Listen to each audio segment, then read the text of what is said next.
So, guys, this is my review for Ace of Diamond Season 1, Episode 1. And with that, let's dive into this review, guys.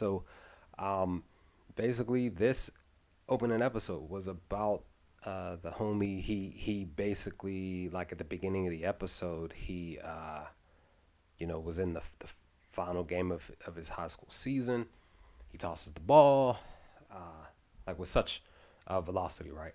And like, like I want to say at least a beautiful toss, but a beautiful throw, and yeah, caused him to lose the game.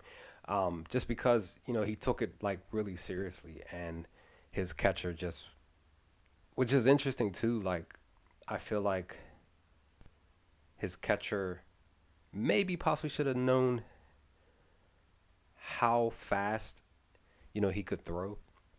He should at least known that. But at the same time, I understand because he couldn't get the ball when he tried to catch it. But ultimately, we do see that they lose, and then it's pretty much the episode is just about him, like not beating himself up, him going back to school the next day, being around his teammates, and just like trying to keep them uh, uh, upbeat and stuff with what he going on with what's going on inside of him. Um, and when sitting here watching this, I'm sitting back watching, and I'm just like, I understand because he feels like it's the whole weight of this loss, everything like that, just went out the window because of how it ended, of how hard he threw the ball and stuff like that. So he feels like, I know for a fact that he feels like he let his teammates down ultimately, because the game was in his hands. Uh, but with that, his teammates were, they were definitely not like looking down. I kind of was sort of it because again, it's anime. You don't specifically know who's gonna be responding, but I kind of had a feeling like somebody was gonna be looking down on him. But that really wasn't the case. His teammates were more so just like, like, hey, it's cool, like we're good. We have this memory, plus the school's getting ready to close down, and he's just telling them like, hey, we're gonna all be going to this other school. It's gonna be, it's just a different building. It's not in the third, and I'm like, yeah, like you all get to stick together and go to the school, and you know, it's just with other students that you all are not used to being around. So it is what it is. But with that, that's when we see that once he gets home, with his grandfather, and of course him, he has to study for these tests and stuff like that, so he can be able to uh, get into the school that they were getting ready to go to. I forgot her name, but she was the one that told him like, you gotta, you pass these tests to be able to even get to the school, right? This next school. He's like that, y'all. He was like, what did he say? Like, y'all were studying too? Like, y'all were really studying, taking it serious? They were like, yeah, like, we got to do this, right? Um, but I definitely like the fact that he still at least tried to study. He still at least tried to attempt so he can be able to go with them to the school. But I definitely, uh, once the assistant from Seido shows up, on that baseball team, she shows up. Once she sat down and had the conversation with him about him coming over and just being around that school's team, I just knew that he was going to be probably more than likely going there. Like I said in my reaction at the end of episode 1, like I was saying, how I thought that maybe he could have talked to her about bringing, if not all of the team, but some of the team with him, if he just did indeed decide to go to this school. But again, his mindset is, I'm with my friends, and he didn't even know about the school. He didn't hear anything about them. He doesn't watch TV. His family and stuff like that. How do you not know who they are? They're one of the top schools, blah blah blah, baseball schools. That's not in the third. How could you not know that information?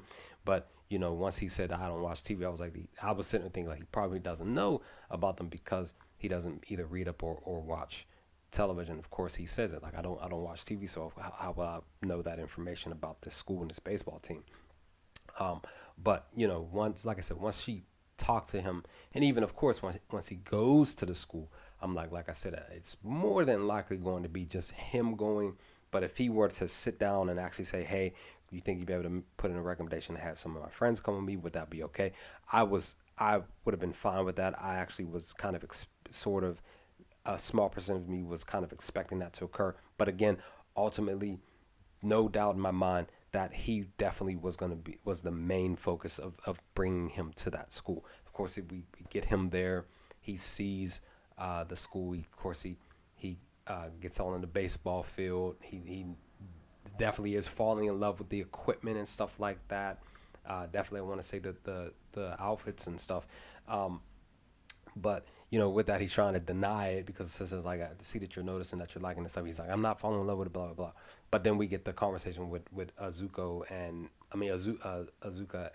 excuse me, and the pitcher that's throwing the ball at him, and of course he comes out on Azuma for talking down to his teammate, and of course he's a team player. Like, that's what he says to Azuma. Like, how could you not trust your teammates, stuff like that? I mean, it's baseball. You have to trust your teammates. But this dude Azuma, he's more so just power hitter. He's probably one of the top, or probably the top baseball batter on the team. So he's high and mighty on himself, and I can understand him talking to him and saying, hey, you shouldn't be talking to your teammate like that. You're supposed to be trusting. But ultimately, once he gets once he has that conversation, and I apologize, guys, because I'm forgetting names. The catcher, once he has a conversation with the catcher, yeah, that's when I knew things were going to get real interesting. And of course, we see him actually go through the stuff with his catcher because I found it interesting that he had a side conversation. It was a bit of a lengthy, want to say 2, 3, 4 minute conversation with the catcher. I actually like that. He definitely did say once he threw that first pitch, like, kind of, I wanted you to loosen up. But he definitely knew, like, yeah, like, this kid is something serious. Like, of course, the assistant to the team, when she was there at his final game of the school, she basically knew and realized that he needed to come here and just get a feel of this team and get a feel of the uniform and throwing the ball, get a feel of the ball, because it's totally different from the balls, the baseballs that he uses back home.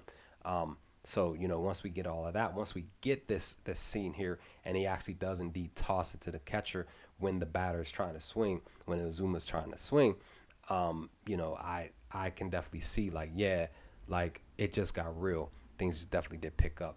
I definitely like this spot here in the scene when he's throwing the ball in the batter's direction. He did get the foul ball, and of course, his team, the teammates and stuff were like shocked and like, wow, that's crazy. Like, even he's like shocked and like nobody's ever swung the bat that fast. But ultimately, yeah, all of this occurs, and I'm just like, yeah, like, he's more than likely going to be going to the school. It's just really hard once he goes back and has a conversation with his family. His family talking about going. He's like, I don't know, I'm not sure, I don't feel like, he just doesn't feel comfortable. I get it. It's a big step. It's a huge step in trying to make a decision that ultimately you have to make your own self, because not many people, whether family or friends, not many people are going to go with you, are going to be with you in this type of a atmosphere and environment. This is something that you have to do on your own. And of course, ultimately, that's what he's going to end up doing. And he's going to end up going to Seido. And of course, he has the goodbye, the very very emotional goodbye with his friends, and they tell him what was it, 6 months after the fact, finally the day of, they finally tell him how they really felt about playing with him and stuff like that. And he was kind of upset that why didn't they tell them this information over the past 6 months. But I get it, I understand. It's kind of hard to pour your emotions out each and every day when you're around that person, to try to say, hey, I really cared about our friendship, our bond, blah, blah, blah. I'm going to miss you. Like, I understand. Like, it's a tough thing. It's really a tough thing. So, but, he still has their support. Maybe in a year or so, maybe they can come to one of his games, a few of his games, cheer him on in the stands. He wants to get to the Nationals. I believe he's going to, but it's just going to be a full process. But episode 1 was great. I really enjoyed it. I'm getting ready to do my review for episode 2 for this anime. The first 2 episodes were just really fun for me. I enjoyed it. Again, thank you to the person who recommended this anime to me. I definitely appreciate it always. But with that, guys, leave some comments in the comment section below. What did y'all think of episode 1 of season 1 of Ace of Diamond, or Diamond of Ace, whichever you want to call it? Let's talk about some things in the comment section if you feel up to it. And I will hopefully talk to you all next time with another review video of Ace of Diamond to come. Peace, guys.